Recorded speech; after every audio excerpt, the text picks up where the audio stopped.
Hi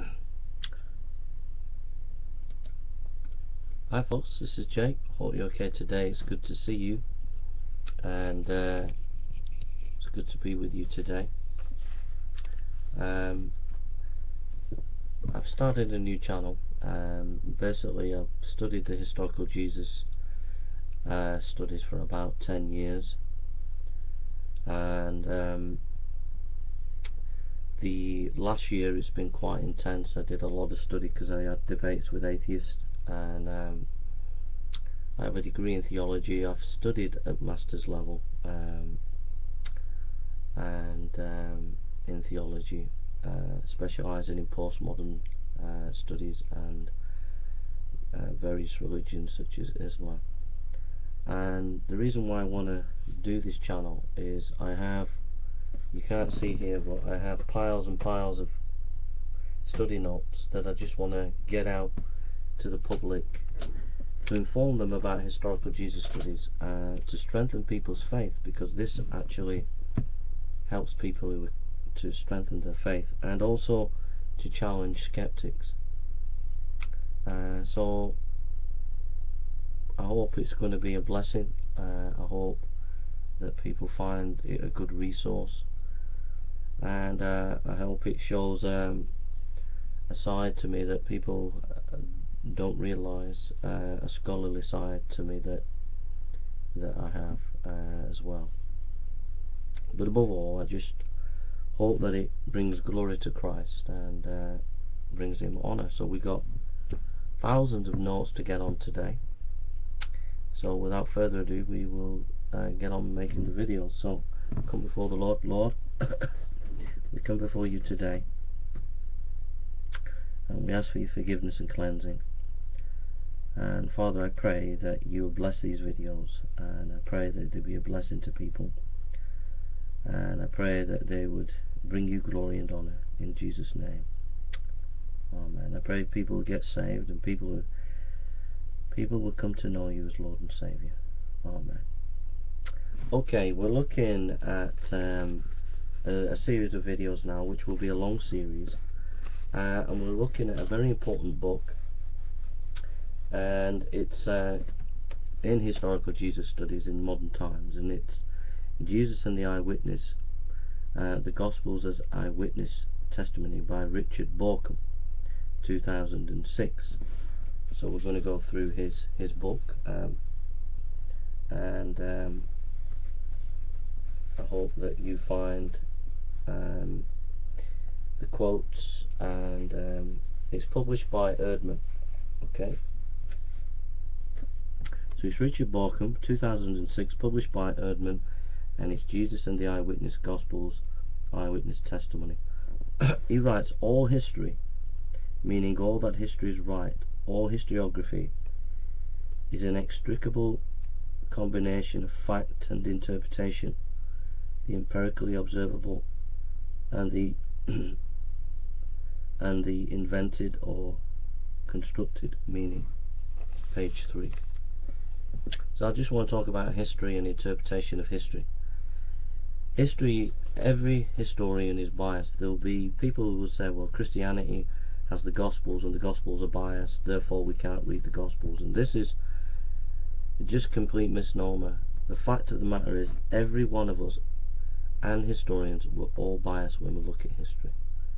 To not acknowledge that fact is to be intellectually dishonest.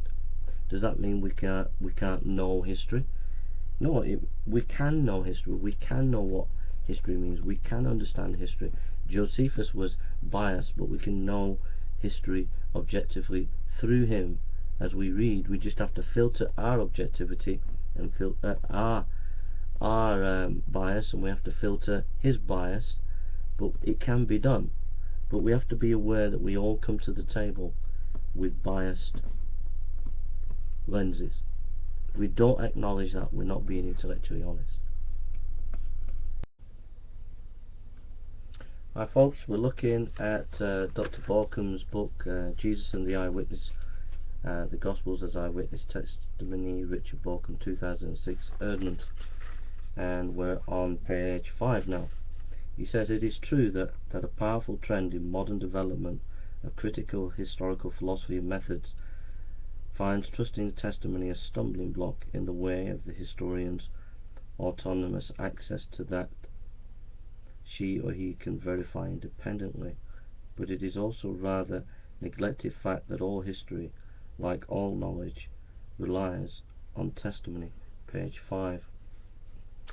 Yeah, there's been a double standard within scholarship, I think, and I think that the theory of understanding history needs to change within the academic world when it comes to historical Jesus studies.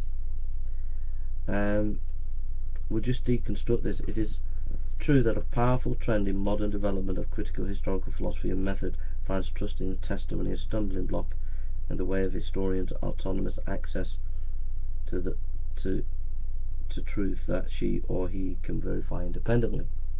Now it's interesting that ancient historians, which we'll get into, had great store in eyewitness material. Also, there has been a trend between macro and micro understanding of history. You see, there's been a big emphasis over for a long time since Rank, a historian, on macro history, that is looking at history on a big compartment, looking at history from general perspectives or politicians' perspectives. But there's also since the 60s been more of an emphasis on a micro level of understanding of history, and that is to say that we look at what ordinary people are thinking, what are they saying, and we take their material, their eyewitness material, their stories, their diaries. So what I'm saying is that maybe this reluctance on modern historiography of not wanting to take eyewitness material seriously is because it's been saddled with this kind of macro understanding of history without realizing the need to listen to the testimonies of individuals and to learn from what those are saying. I understand that historians study diaries and letters and all the rest of it, but why is it that we don't allow that kind of historical work inform us about the historical Jesus studies? Why are we prejudiced? Maybe it's because there's been a running battle for the last 200 years between secularism and church, and there's been a vying of power of wanting to control public space. Part of that is to undermine Christianity's intellectual foundations, and one of those is the Gospels, and the New Testament is based on eyewitness material, and so to disparage that would also to undermine Christianity. But I think as academics you need to come back and realise that this is not acceptable, that you're not here to play power games, you're here to do historical study in a more fair way, in the best and fair way that you can. And then he says that but it is also rather neglected fact that all history, like all knowledge, relies on testimony. And so therefore there's the rub, that we can't just ignore the fact that if we're going to do history, it's ultimately based on testimony. We've got to be consistent. Where does that leave us in terms of Christianity? Well, I think Borken's project is saying we've got to get back to a fair practice of history and a serious commitment to seeing what eyewitness material there is and what we can learn from that material.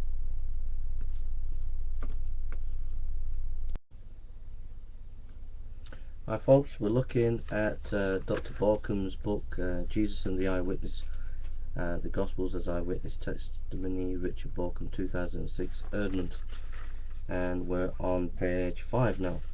He says, it is true that a powerful trend in modern development of critical historical philosophy and methods finds trusting the testimony a stumbling block in the way of the historian's autonomous access to that she or he can verify independently, but it is also rather neglected fact that all history, like all knowledge, relies on testimony.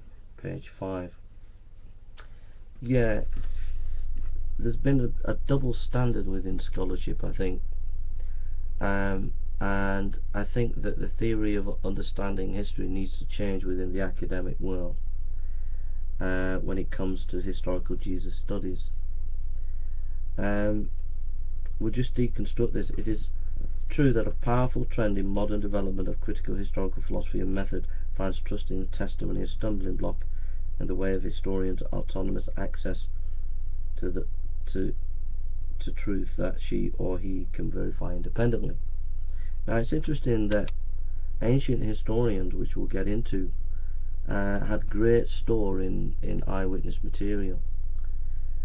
Also, there has been a trend between macro and micro understanding of history. You see, there's been a big emphasis over for a long time since Rank, a historian, on macro history, that is looking at history on a big compartment, looking at history from general perspectives or politicians' perspectives. But there's also since the 60s been more of an emphasis on a micro level of understanding of history, and that is to say that we look at what ordinary people are thinking, what are they saying, and we take their material, their eyewitness material, their stories, their diaries. So what I'm saying is that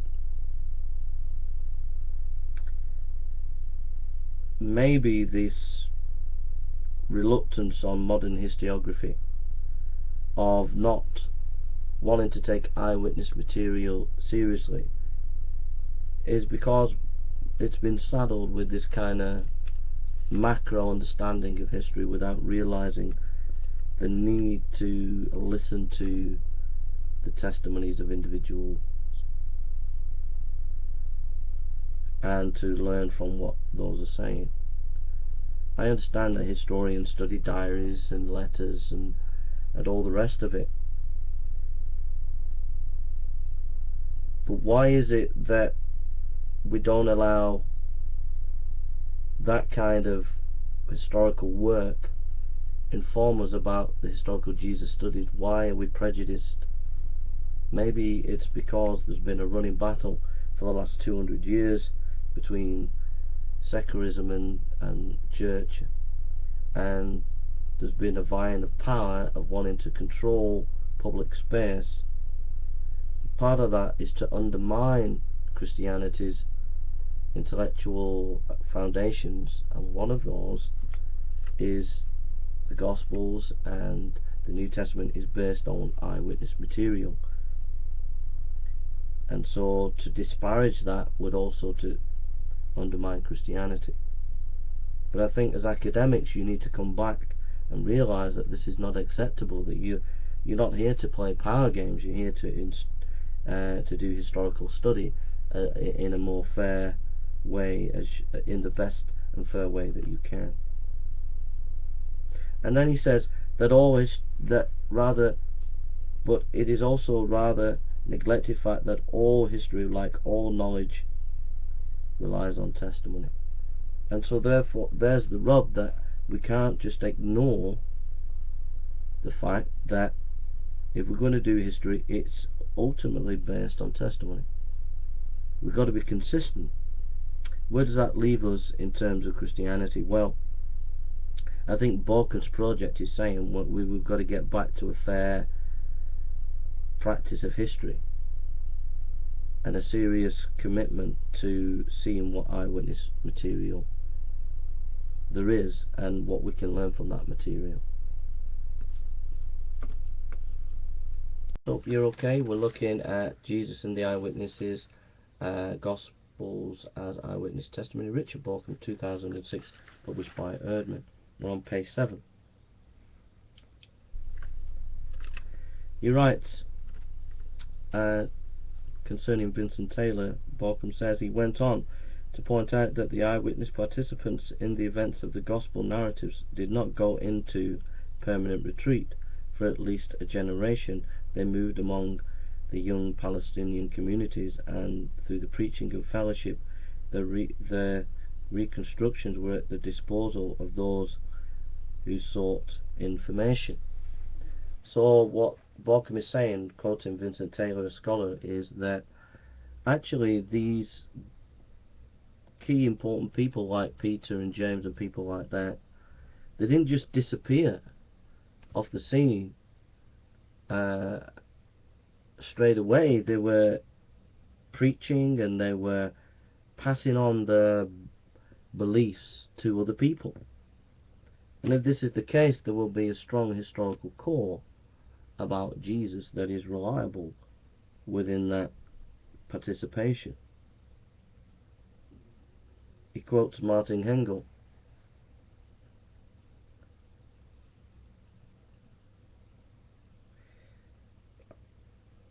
I personally think of the Jesus tradition with particular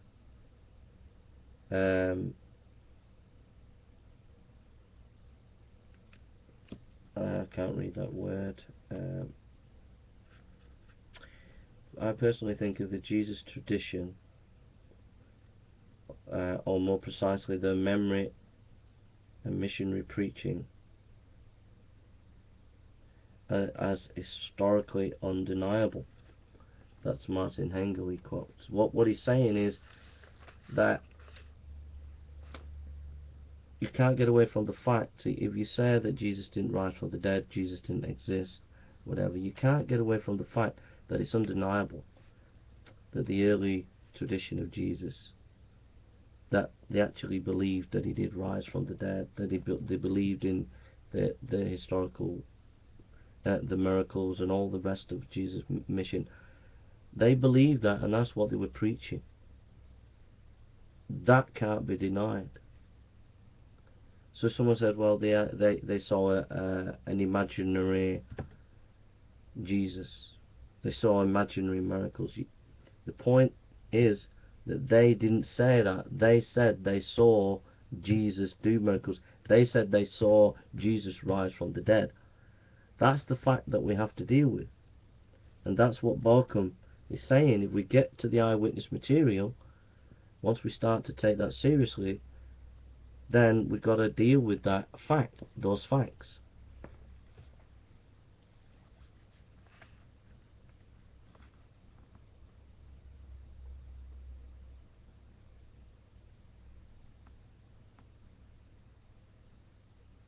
The word tradent, that's the word. Yeah.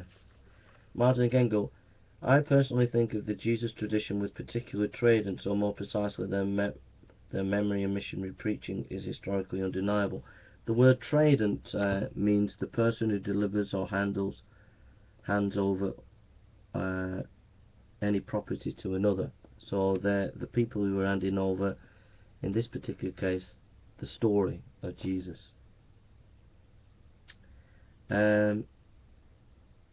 Now we'll leave it at that and we'll get on to another video. Hi folks, this is Jason. Hope you're okay today. We're looking at Jesus and the Eyewitnesses, the Gospel as Eyewitness Testimony, Richard Borkham, 2006, Erdman. He writes on page 10, the Gospel narratives are the synthesis of history and story, of oral history and eyewitness, and the interpretation and narrating process of an author. Byers Cogs, page 10. That's who he's quoting. So basically,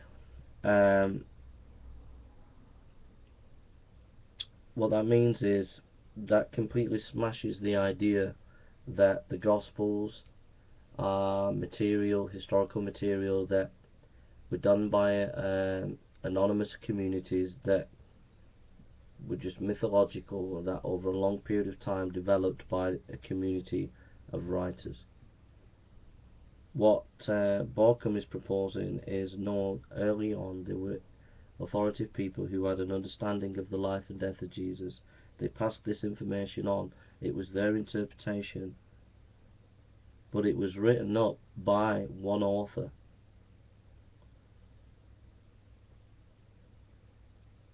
That gave the perspective of that material, and so we see that in Luke, Matthew, Mark, Luke and John.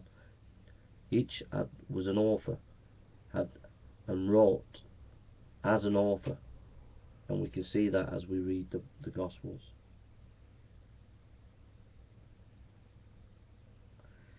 Borkham writes, the ancient historians know that first-hand insider testimony gave access to truth that could not have been otherwise. Though not uncritical, they were willing to trust this eyewitness information for the sake of the unique access they gave to the truth of the events. A remarkable thing about ancient historiography of the time that we just looked at of the Greek historian is if you read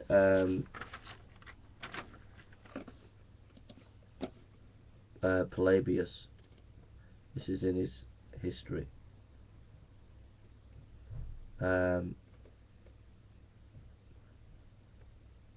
he goes, my history begins in the 140th Olympiad. The events from which it starts are these: in Greece, what is called the social war. There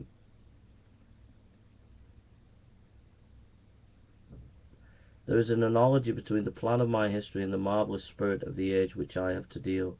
Just as fortune made almost all the affairs of the world incline in one direction and forced them to converge upon one and the same point, so it is my task as a historian to put before my readers a compendious view of the part played by fortune in bringing about the general catastrophe. It was this peculiarity which originally challenged my attention. Let's just get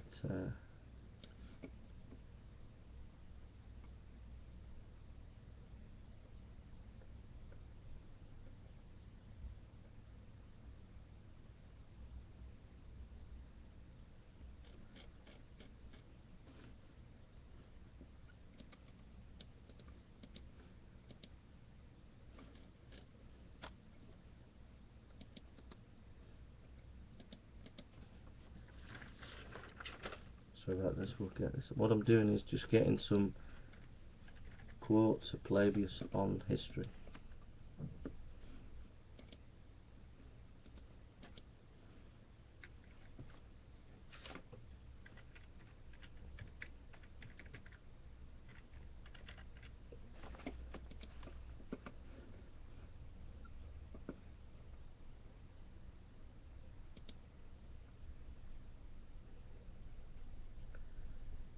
Polybius, if history is deprived of the truth, we are left with nothing but an idle, unprofitable tale.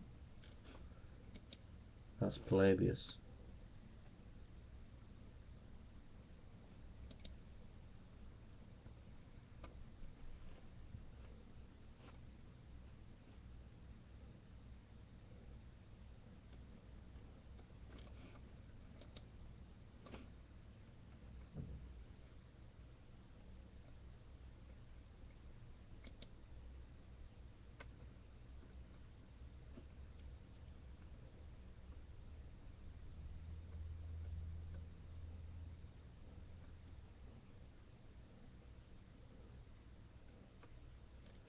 Well, can't get that.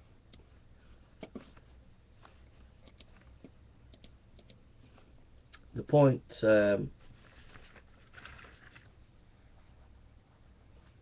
this is really significant, and Polybius, if you read Polybius' histories, it's right about the middle of the book, but it's described exactly as Borkum states it.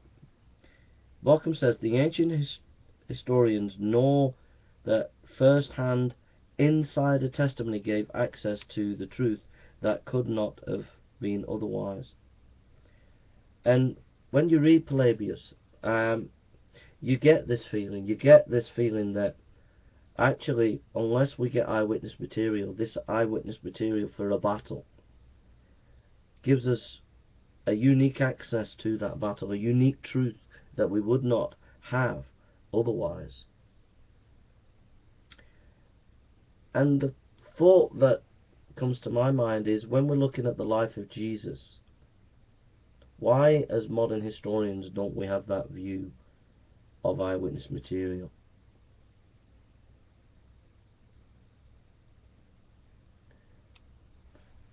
Eyewitness material and history. The eyewitness material gives you a unique access to the understanding of the event.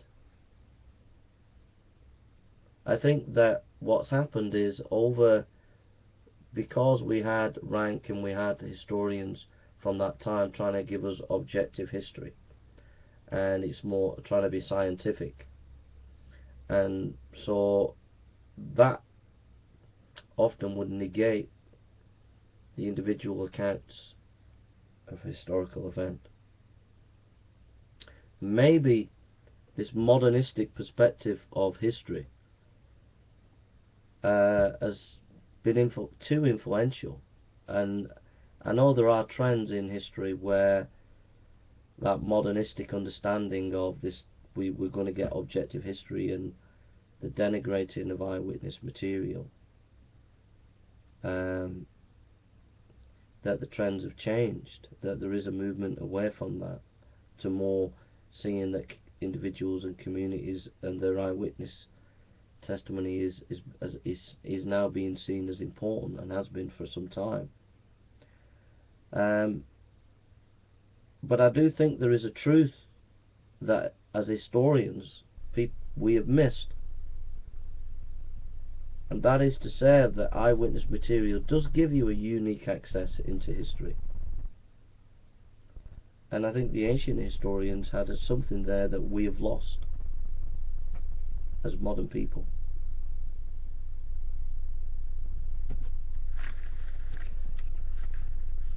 And so, if there was this wide held belief by ancient historians that eyewitness material gives you a unique truth into history, then when the gospel writers are writing, Matthew, Mark, Luke and John, they would have that in their mind, and that's what the perspective that they were writing from. Polybius uses the word inquire. It's a Greek, it's a judicial term.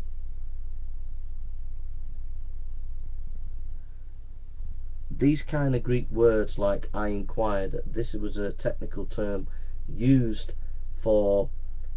by historians, that they used in their language in the ancient times in how they expounded history. They inquired. That Greek word had a judicial understanding of investigation and looking at eyewitness material. That word inquired was a technical Greek historian's word, and people like Papias, around about 111 AD, maybe a little bit later, they were using the same kind of technical Greek words that the Greek historians were using. And so, in other words, what we're seeing is right across the board, not only in the Gospel of Luke, not only before the life of Jesus with Greek historians, you got before the life of Jesus Greek historians, you got the Gospel of Luke, and after the Gospel writers in the late 1st century and early 2nd century, when Christian thinkers and writers are writing, they have this mindset that Polybius has about the importance of eyewitness material, that it gives you a unique access to historical inquiry. What this tells you is, I suppose what it tells you is they took it very seriously. They took eyewitness testimony very seriously. And so when we're reading the Gospels, we should take them more seriously. It doesn't mean, say, as a skeptic you'll accept it all, but if people have invested their lives in writing these works because they believe it's based on eyewitness material, then we have to take that seriously. And it doesn't say we have to take it on board uncritically.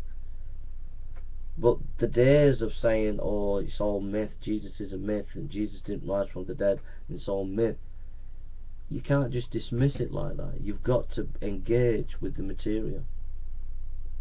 And I'll ask any skeptic today, or even any Christian, have you engaged with the Gospels, and have you taken them seriously as eyewitness material? And what will that teach you about either if you're a Christian in your faith or you as a skeptic? Hi folks, this is Jay. We've been looking at Jesus and the eyewitness of the Gospels, the Gospels as Eyewitness Testimony by Richard Borkham, 2006. We have been considering Papias, and I want to read some information about Papias, and just think about Papias just for a second and why this is important. In the Anchor Bible Dictionary,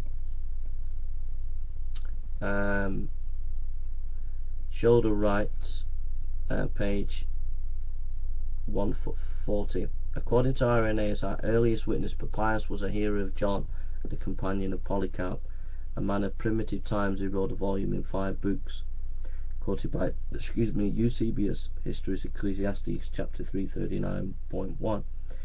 Eusebius already doubted the reality of a connection between Papias and the Apostle John on the grounds that Papias himself, in the preface to his book, distinguished the Apostle John from John the Presbyter, and seems to have had significant contact with only John the Presbyter and a certain Aristian.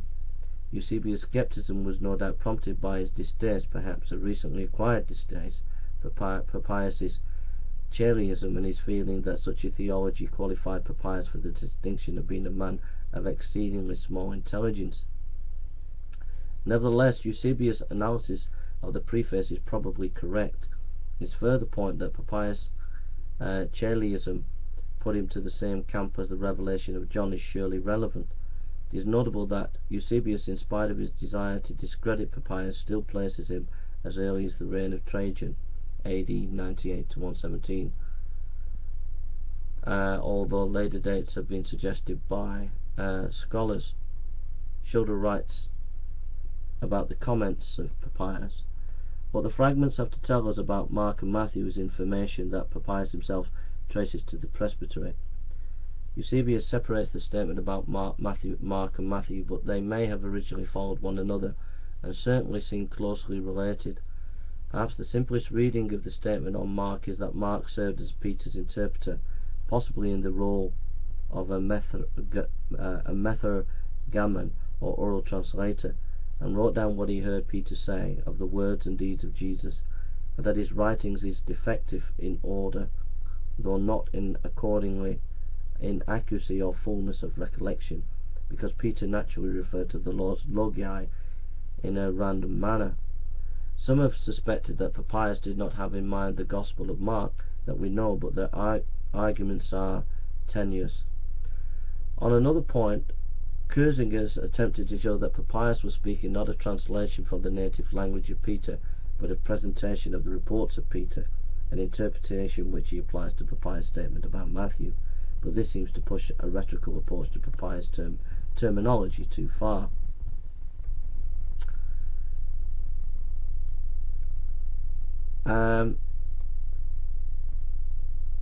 On the other hand, an interpretation in rhetorical terms is somewhat more likely when it comes to the suggestion that Papyrus meant to say that Peter spoke in Charia style rather than in needs Charai dictated, but the point that is debated more than any other is that what Papyrus had in mind when he said that Mark did not write in order. It is perhaps most likely what Papyrus was measuring.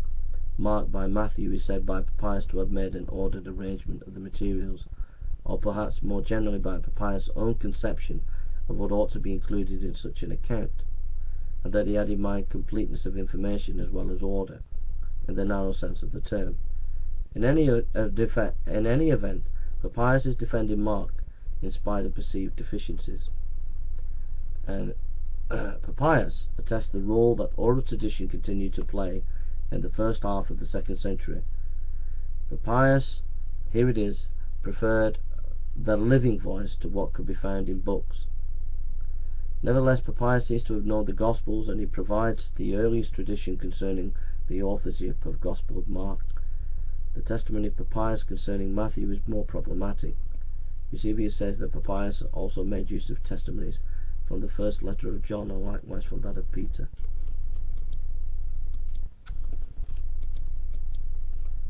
What that all tells us is like I've just tried to introduce you to Papyrus there, because he's central to our understanding of what happened in the early 1st century concerning the writing of the Gospels.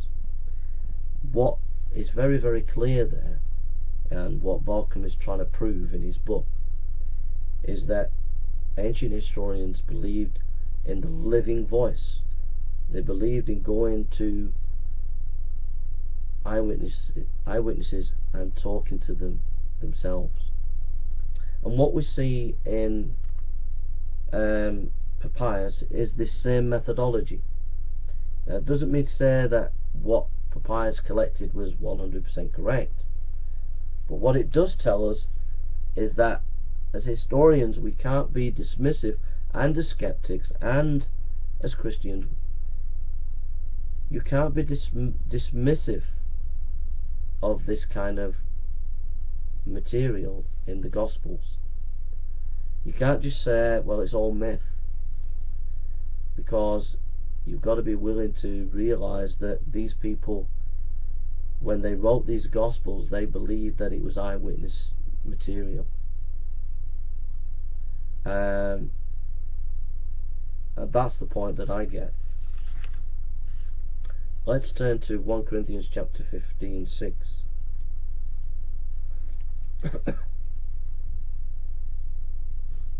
says, after that he was seen of about 500 brethren at once, of whom the greater part remain until the present, but some have fallen asleep. Again, Paul in 1 Corinthians 15:6 is rooting his defense of the gospel based on people have seen that this was something that the resurrection of Christ was actually seen.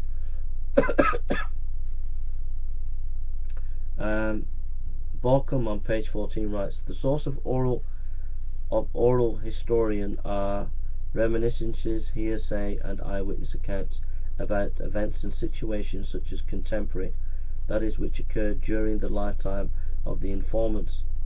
This differs from oral tradition in that oral traditions are no longer contemporary. They are passed from mouth to mouth from the period beyond the lifetime of the informants. The two situations typically are very different with regard to the collection of sources as well as with regard to the analysis. Oral historians typically interview participants in recent or very recent events, often of a dramatic nature, when historical coincidences in the communities involved.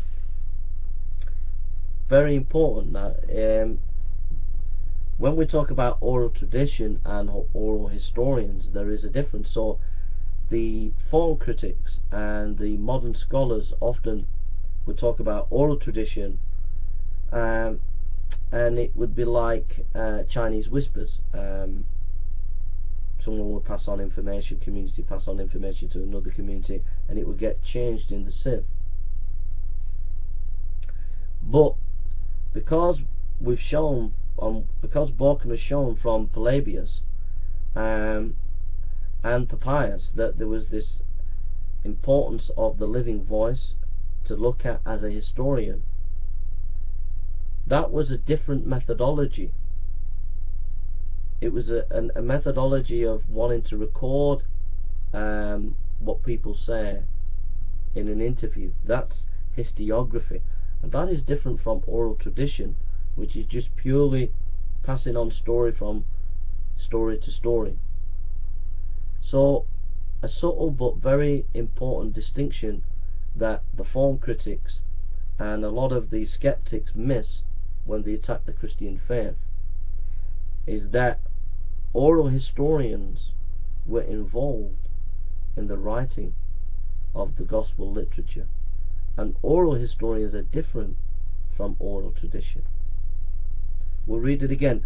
The source of oral historians are reminiscences, hearsay, and eyewitness accounts about events and situations which are contemporary, that is, which occurred during the lifetime of the informants. This differs from oral tradition in that the oral traditions are no longer contemporary. They have passed from mouth to mouth. They pass from mouth to mouth for a period beyond the lifetime of the informants. The two situations typically are very different with regard to the collection of the source as well as with regard to the analysis. Oral historians typically interview participants in recent or very recent events, often of a dramatic nature, with historical consciousness in the communities involved. Okay. Hi folks, this is Jason. Hope you're okay today. It's good to see you. We're looking at Richard Borkham's book, Jesus and the Eyewitnesses, the Gospels as Eyewitness Testimony, Richard Borkham, 2006. And this is really a whole series just to get us thinking about Richard Borkham's scholarship. Like I said, I acknowledge I agree with the book about 85% of the book. I agree with the main thesis of the book. I think the book is a wonderful book. It's produced shockwaves in the scholarly world when it came out in 2006, and it's a very, very good book and helpful, and I would encourage you to read it. And what I'm trying to do is to get you to think as a skeptic and as a Christian. And I think as a skeptic you need to consider some of this scholarship that will challenge your skepticism. And as a Christian you need to read this scholarship because it will encourage you in your faith to know that what you believe is not myth, it's not hairy-fairy ideas, but it's rooted in good, solid, scholarly work.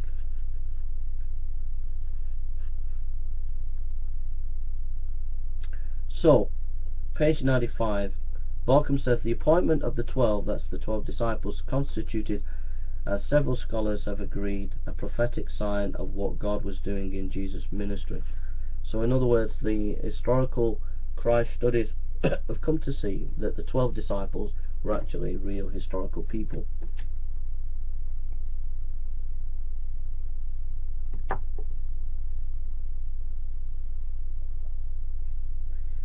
Borkham writes, it is not difficult to imagine that their role in the earliest Christian community would include that of authoritative transmitters of the sayings of Jesus and authoritative eyewitness of the events of Jesus' history. If any group in the earliest community was responsible for some kind of formulated authentication of a body of Jesus' traditions, the 12 are as much more obviously likely to have been that group. So if we can verify that the 12 disciples actually existed and knew Jesus, and that's what most scholars have become round to actually believe in it, then it's not hard to understand that they would have been custodians of the eyewitness traditions about who Jesus was. That's so wonderful and amazing, is it not?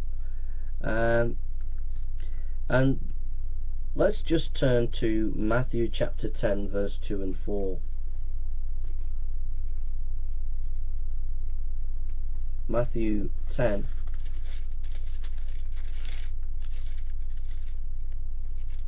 2 and 4.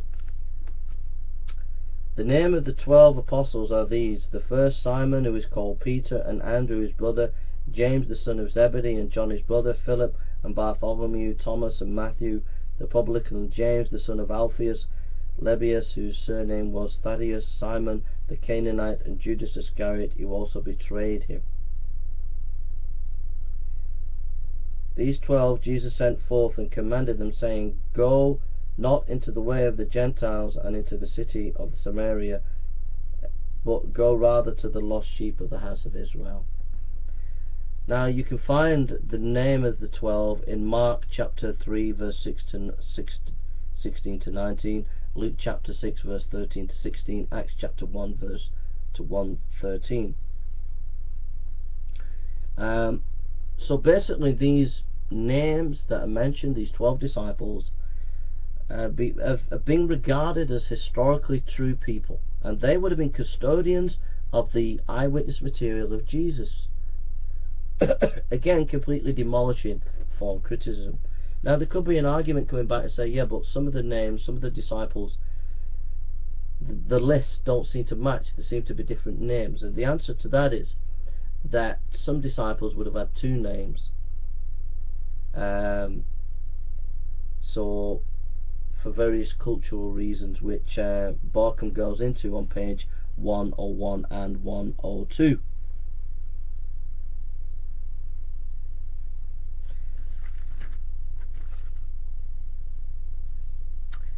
So we'll leave it there on that, and we've got some other bits of information. Hi folks, this is Jay. Hope you're okay today. It's good to see you.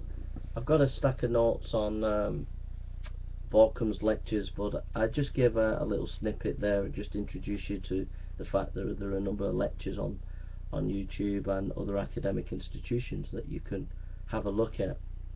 As you can see, we've done 17 videos basically introducing you to the scholarship of Dr. Borkham, and I just want to talk to you what his scholarship means to me and how it helps me in my Christian life.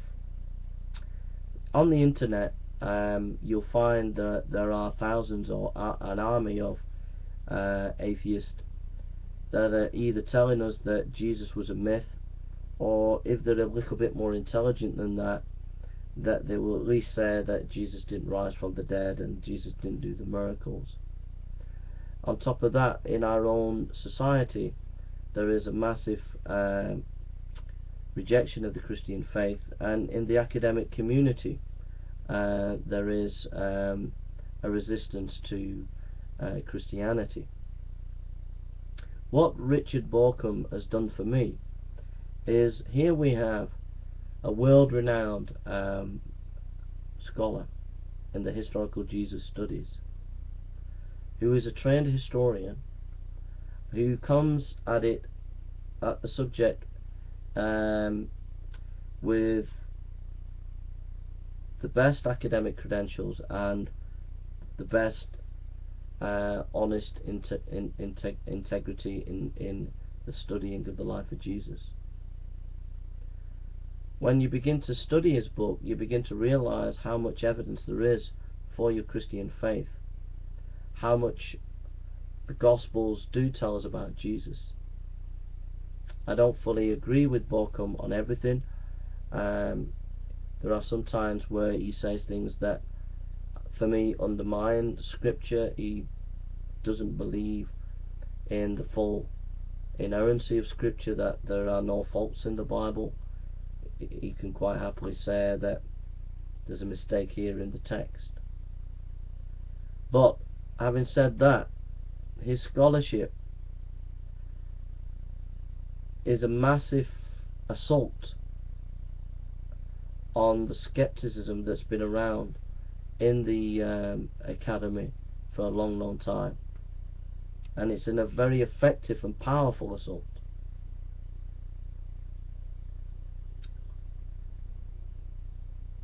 What strikes me is the intricate detail of his book, Jesus and Eyewitnesses, his intricate detail of following step by step and intricately his theory that the Gospels are based on eyewitness material. We've only touched upon it a little bit, but his book is extremely detailed and is a scholar's book and cannot easily be dismissed, and in fact has not been dismissed by the academic world.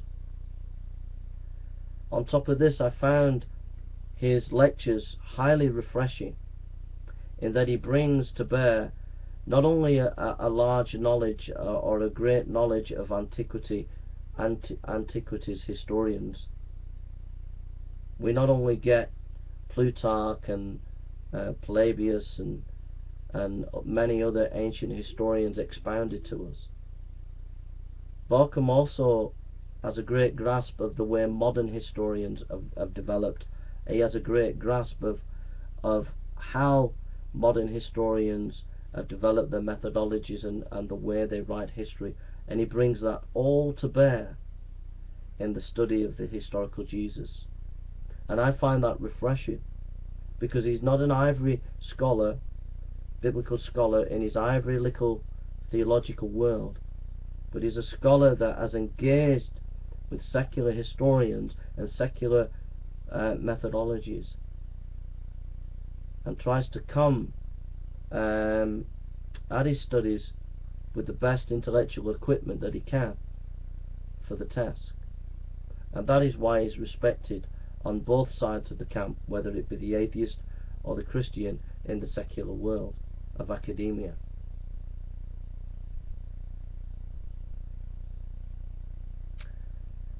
I'm not expecting you to read the book, I'm not expecting you to go to the lectures, but if you do, it's not going to be easy reading or easy listening. But if you think about it as a skeptic, you should be moving towards thinking about believing in Jesus and putting your faith in him. And if you are a Christian, it should strengthen your faith to know that as we begin to look at the evidence about who Jesus is and about him dying and rising again, that we have cutting edge, contemporary, first class scholarship that substantiates our faith. That's what Barkham means to me. He has enriched my life in historical Jesus studies more than any scholar that I've studied. And I've studied Dale Allison, N.T. Wright and others. And I would encourage you to be strong in your faith. Don't be intimidated by the intellectuals at your university who mock your faith and say there's no evidence, or these internet atheists on the internet, or any of these people who mock your faith, or the Muslim scholars who say the Gospels are not reliable. Don't take no notice of all these. When you get to the scholarship and you begin to dig, the evidence is on the side of Christianity. Alright, thank you for listening and take care. Hi folks, this is Jason. Hope you're okay today. We're continuing our series on Jesus and the Eyewitness Gospels as Eyewitness Testimony, Richard Barkham, 2006. Erdman.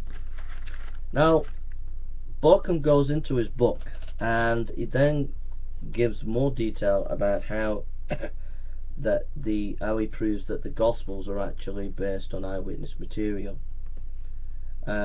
He then goes, for example, if we go to Mark chapter 1 verse 16 to 18.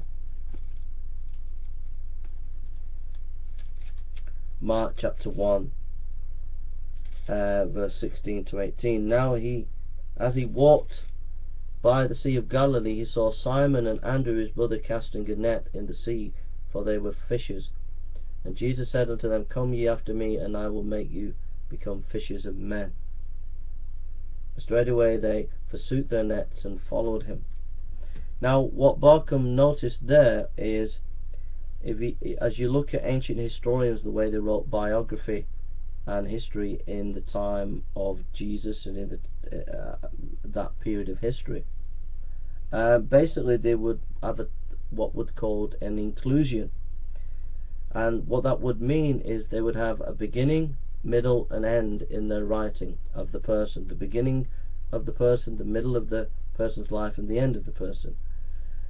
But in between, they would show that they're looking at the perspective of certain people within their writing, and to introduce that, they would have an inclusion, putting someone in who they would indicate that they're writing their history from that particular perspective. And we get hints of that in the mentioning of women, so they would be looking at the women's perspective in Luke chapter 16-17, Luke chapter 8 verse 1 and 3, chapter 10 verse 1 to 20, chapter 19 verse 37, chapter 23 verse 49, 24 verse 9, 24 verse 33. Let's just look at that. Let's look at Luke 8 verse 1 to 11.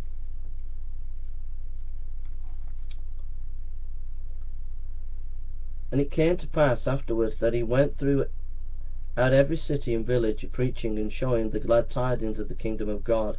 And the 12 were with him, and a certain woman which had been healed of evil spirits and infirmities, Mary called Magdalene, out of whom went 7 devils, and Joanna the wife of Chuza, Herod's steward, and Susanna, and many others which ministered unto him of their substance.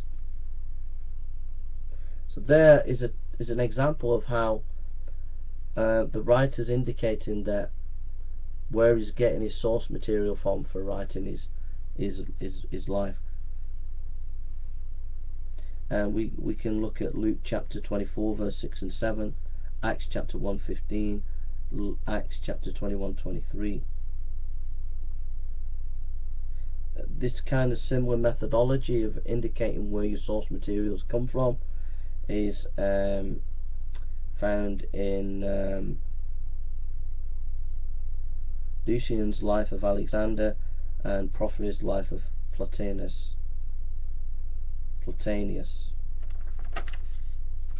This is in Barkham's page 137. And the way they write is very similar to the Gospels, page 138 in Barkham. Important note, read an article 1925 by Cuthbert Turner. He goes into this ancient writers, and it was overlooked in gospel studies. So have a look at the scholar Cuthbert Turner 1925 article on ancient writers and the Gospels, I think. Barkham notices how we can tell there's eyewitness material in the Gospels by some of the methods these ancient historians wrote, such as internal focalization. Page 163. Studies of point of view in Mark have missed the plural to singular narrative device, characteristic though it is of Mark's Gospel. It is a form of internal focalization which, as we have argued, endows the readers with the view of the incident from the followers, from the perspective of the disciple who arrived on the scene with Jesus. So we have, that's page 163. We have Mark chapter 2 verse 2 and 12.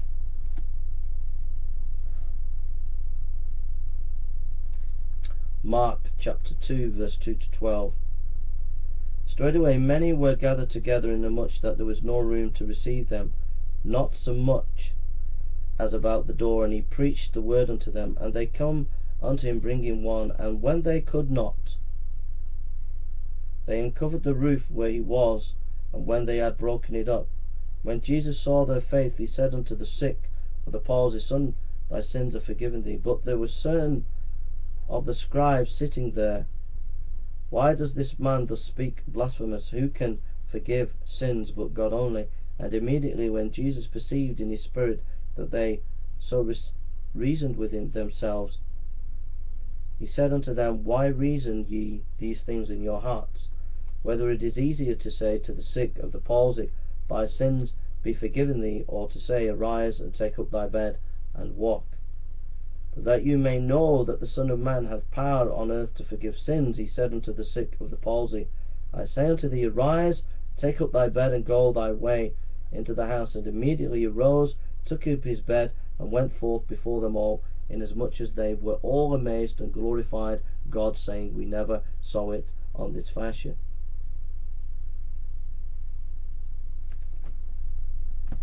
So you could have a look for internal focalization in Mark chapter 2 verse 2 to 12, Mark chapter 3 verse 1 to 6, Mark chapter 5 verse 21 to 43, Mark chapter 6 to 6a, and chapter 6 verse 47 to 52, chapter 9 verse 14 to 29.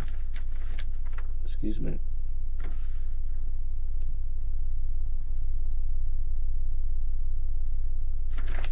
Well,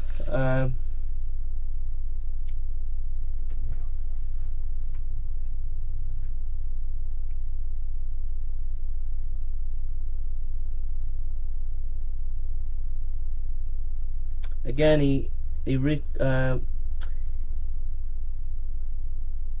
reiterates that the Gospels are written in the way that the ancient historians wrote, and he backs that up in page 120 in I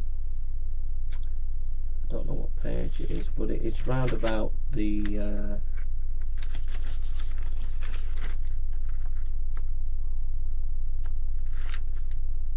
it's round about past page 180, and he quotes Josephus. Quoting Josephus, I on the contrary have written very cautious account, at one comprehensive and detailed, of the war, having been present in person at all the events. And then on Agrippa he writes from the beginning. So again, Borkham is saying that he's written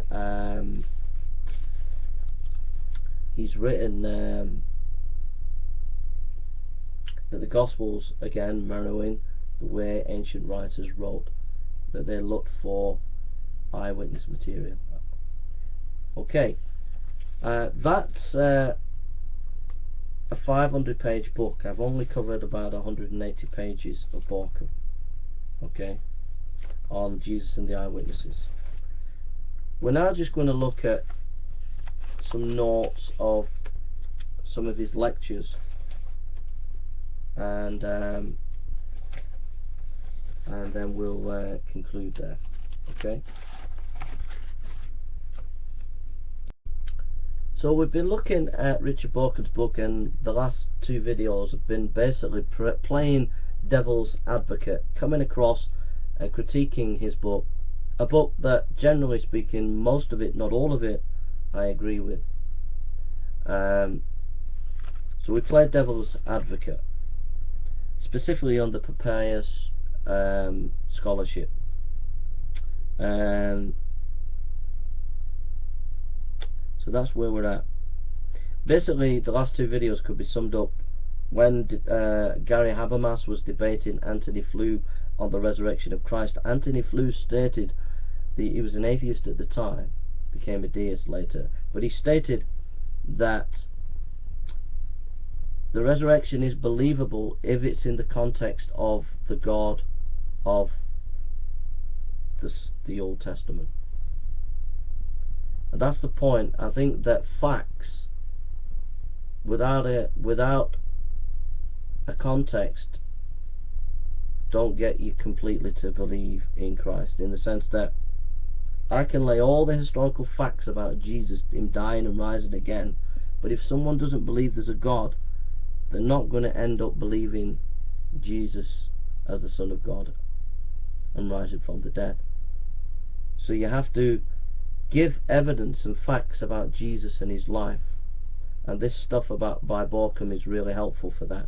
But at the same time, you need to present evidence or some thoughts or some ideas about who God is, and that why the resurrection would have taken place in the context of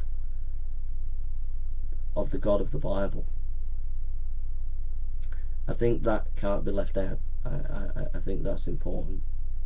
So I think presuppositional apologetics would be helpful at this point to bring in if you were debating or discussing. Okay, let's carry on with the book. We've got a few more videos to make. I hope this study anyway introduces you to Bauckham, and introduces you and encourages you in your faith and challenges you as a skeptic. Some of it might be a bit too heavy for you. This is advanced studies on the topic, so you'll have to read the book or go over the videos again. Bauckham writes, the form critics did not think much of the information which the ancient church provides concerning the concrete persons behind the Gospels, not even of the personal references in the New Testament. The notion of a creative community makes questions of concrete traditions uninteresting. This depersonalization has had a contagious effect right into the present. It still regularly happens that people literally speak of products of the church. That's Jimmy Dealey Dungan, and of traditions which circulated in the communities, instead of asking who has formulated or transmitted a certain text. Page 93. So this is really important, because a lot of scholars, modern scholars, and this has been going on for over 150 years, have actually been telling the public that they are historians looking at the ancient texts and looking at what the ancient writers are saying. But actually what happens is they come with a theory, and the theory has gone something like this. It's come in different forms. It might be Renan, it might be Strauss, it might be a Bultmann, it might be any number of these critical scholars over 150 years, and it comes down to this. Basically, the church and what the church said is irrelevant. We're going to find the original Jesus, therefore we will look at the original Jesus, and one of our theories is XYZ. So in this particular case, our theory is that there were communities who developed the oral tradition. Now the problem with that kind of thinking, and led to great problems, is number one, it disparaged the church's evidence, i.e. the early church fathers, and secondly, it was not historically hermeneutical. It was not rooted in the studies of the way things actually were in the first century. And what Bauckham has shown is that it was not just these anonymous communities that did oral tradition, but that there were actually individuals who were authoritative, who supervised the passing on of the information about Jesus, and that those who collected that information were acting as not in oral tradition but oral historians, which is a different way of writing, a way of thinking.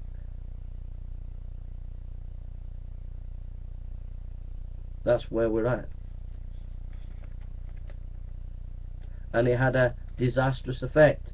Rudolf Bultmann, the form critic, ruled the roost in the 1960s virtually unchallenged, but yet his basic principles, one of them, this idea of anonymous communities, lacked no historical verification for such a methodology.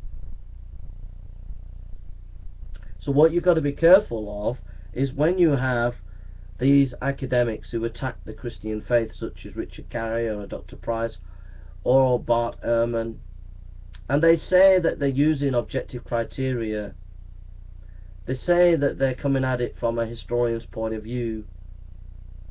You better double check whether that's the case. You better double check whether they're actually looking in the historical context of the time in a fair, honest way. For example, I have checked the quotes by Richard Carrier of ancient text, and he's always misquoting them. I have checked the scholarship of Dr. Price concerning Mithraism and how that has affected Christianity, and it has no evidence whatsoever. I have checked various scholars about Ehrman's comments about the way the lack of literacy and the problems that had on the spread of the copying text of the Gospels. I've checked these things and found that they do not actually correspond to the reality of the historical times that they're talking about. It's incumbent upon you, as a skeptic and as a Christian, not just to listen to the scholars, but to do your own research and to find out for yourself. How many times have I heard atheists tell me that Jesus was a myth? And yet when I call them out on it and ask them, well, where is your evidence? They don't have any evidence. And those atheists or those skeptics who said that Jesus exists will hint that Jesus was perhaps influenced, came out of the idea of Jesus came out of Mithraism, and I have checked all the scholarship on this over 1,000 years of history on Mithraism, from 500 BC to 600 AD, checked all the scholarly information that I could find on primary source historical material, and found that the skeptics, found that the atheists who insinuate this have not got any evidence to substantiate what they're saying.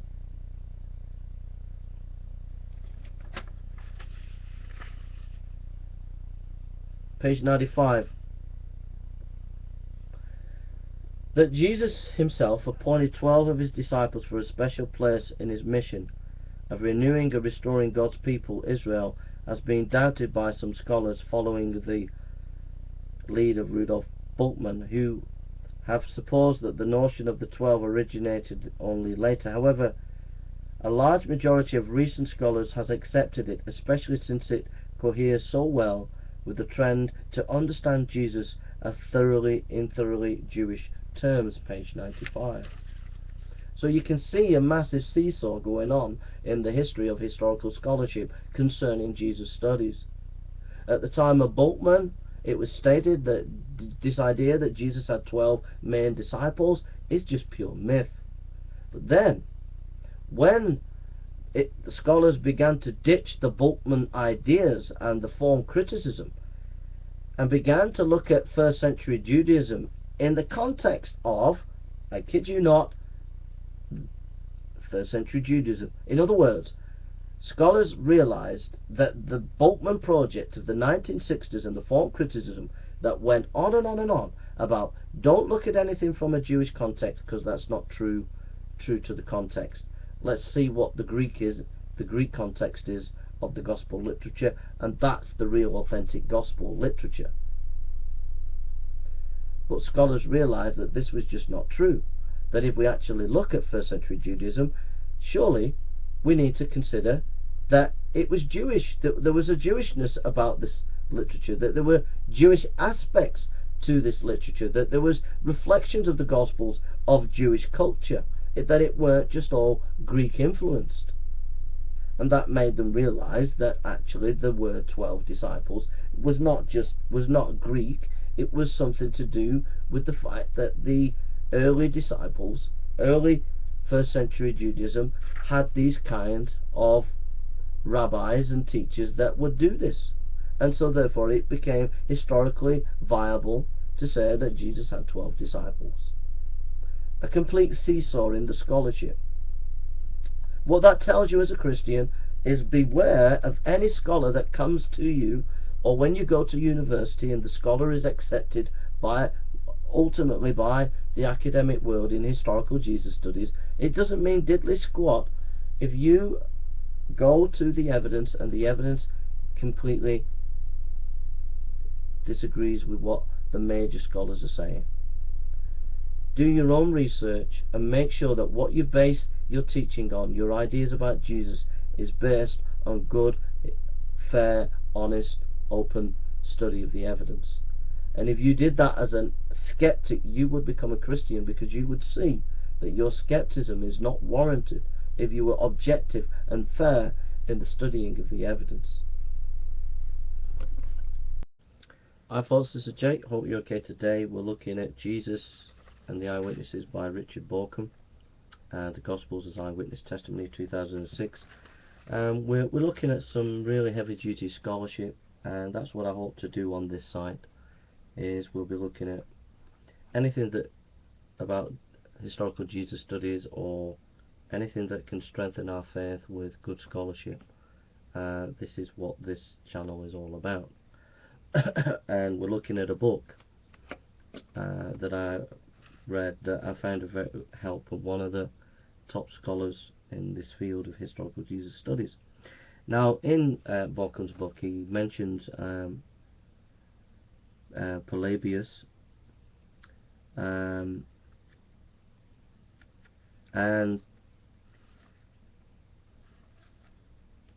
he quotes on page 10 Bayer Skog as an academic scholar. He writes, having established the key role of the eyewitness testimony in ancient historiography, Bayer Skog argues that a similar role must have been played in the formation of the gospel tradition. Page 10. Polybius is one historian.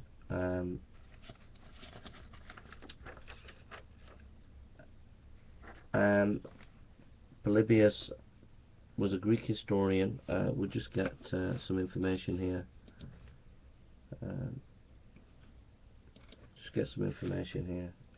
I've studied this writer, but I haven't got my notes. I don't, unless they're somewhere else. So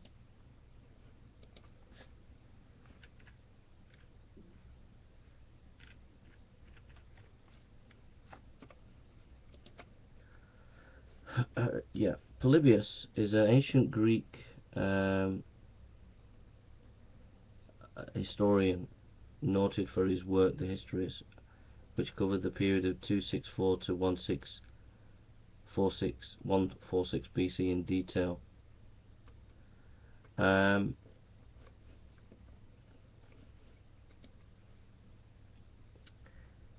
Polybius was born in Arcadia around 200 BC. He was the son of Lycratus, a Greek politician, and became cavalry commander of the Achaean leagues. His father's opposition to Roman control of Macedonia resulted in his imprisonment. Polybius was then deported to Rome, where Lucius Aemilius Paulus employed him to tutor his two sons. Polybius had the opportunity to return to Macedonia in 152 BC. This is Wikipedia. Sorry for this. I have studied Polybius primary source material, not just Wikipedia.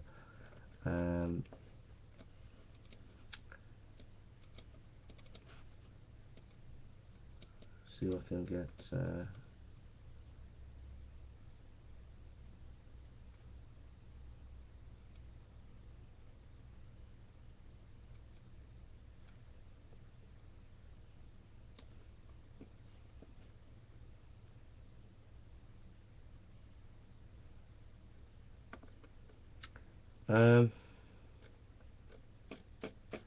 So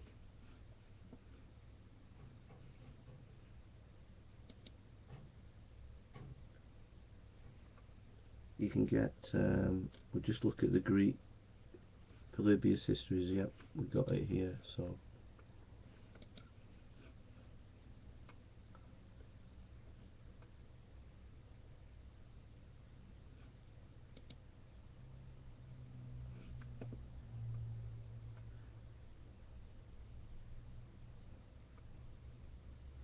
you're right. This is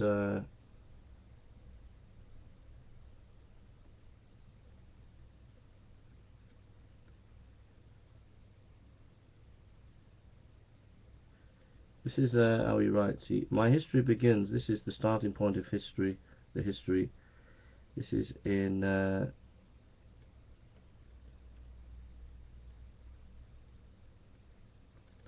This is in. Just see what I.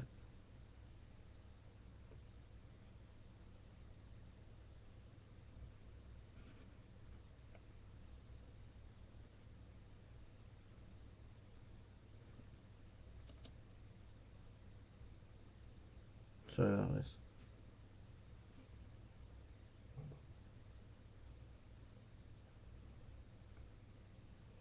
He writes in his histories, had the praise of history been passed over by former chronicles, it would perhaps have been incumbent upon me to urge the choice and special study of records of this sort as the readiest means men can have of correcting their knowledge of the past.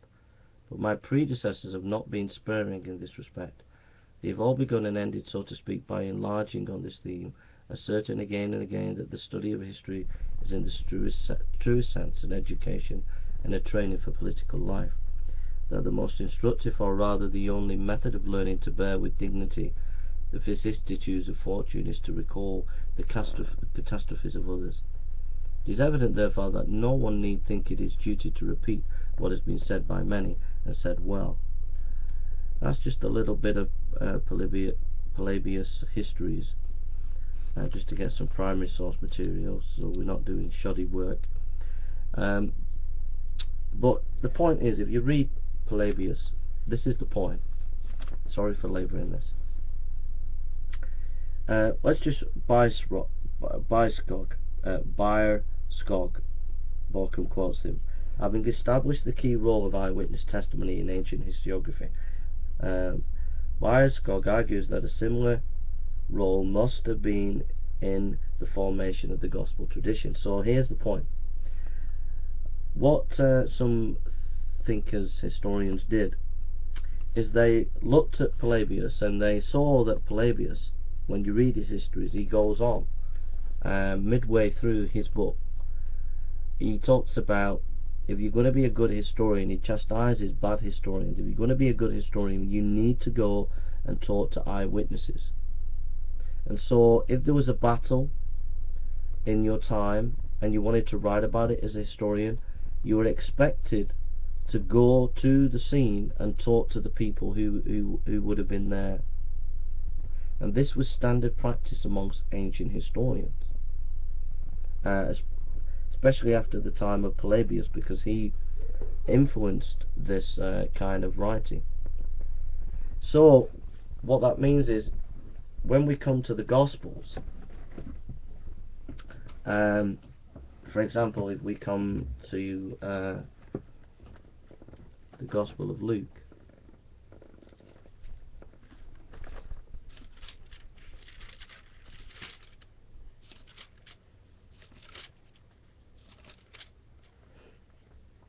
it says, chapter 1, for as much as many have taken in hand to set forth in order a declaration of those things that are most surely believed among us, even so they delivered them unto us, which from the beginning were eyewitnesses and ministers of the word.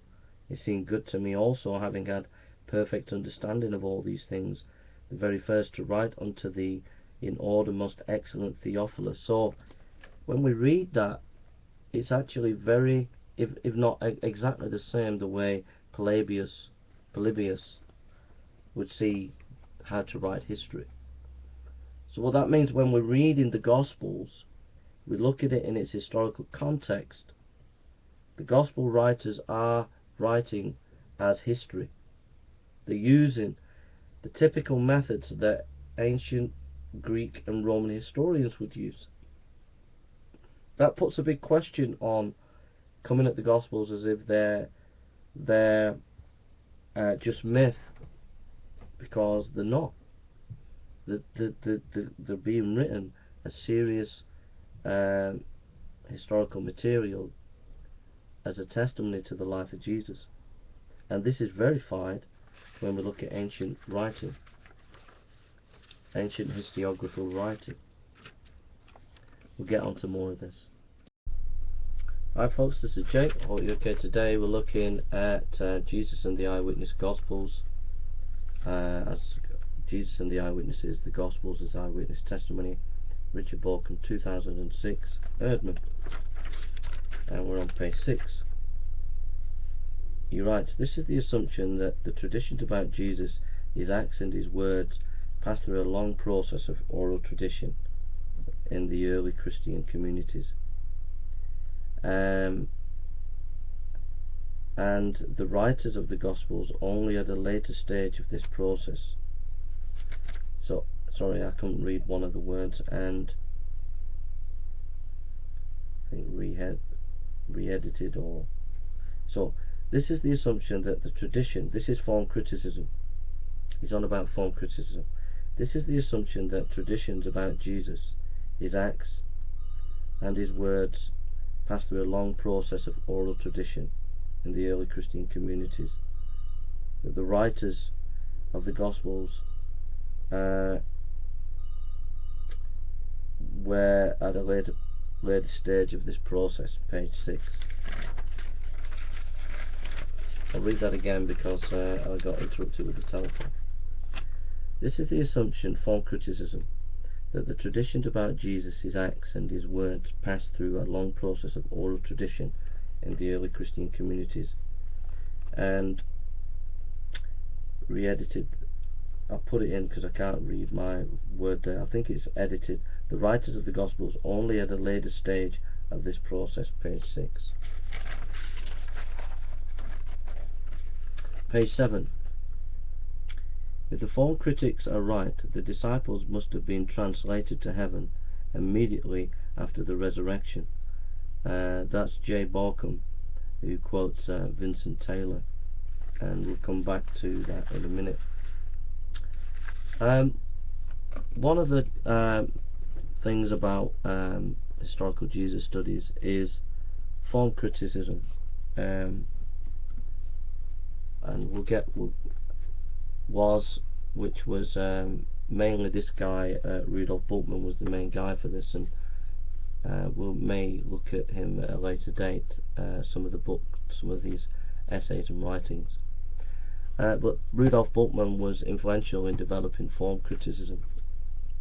And basically what form criticism said is that the Gospels are obviously late literature, which have been developed over a long period of time of historical development, due to anonymous communities who've taken the oral tradition of the disciples or whoever knew Jesus and changed that oral tradition, and it became a mishmash of myth and fact, and these communities produced the Gospels, which are just edited bits of this tradition. But the point here in page 7, where Borkham quotes Vincent Taylor, if the form critics are right, the disciples must have been translated to heaven immediately after the resurrection. What Vincent Taylor humorously is saying there is, look, this anonymous editing of communities, that would mean that the disciples who lived in Jesus' time and the disciples after the next generation of disciples after them, there were specific people. Like we had the Apostle Paul, and then we had Timothy, we had Peter, and then we had Mark, etc. We had Paul and his friend Luke. In other words, there were key individual people who were custodians of the tradition of Jesus. And form criticism is basically saying that these individuals just must have disappeared. And what Borkham is saying, no, wait a minute. No, the way oral tradition and the way eyewitness material is passed on, it's actually often passed on by key authoritative individuals who then pass it on to other key authoritative individuals, And this is diametrically opposed to the Bultmann project. And what that means is, if that's the case, if that's how it happened, then it opens the door to saying, well, maybe if there were these keys in individuals and they existed and they were authoritative of the tradition of passing on the life of Jesus, then maybe there's actually more eyewitness material and less mythological development here than we've given the Gospels credit for.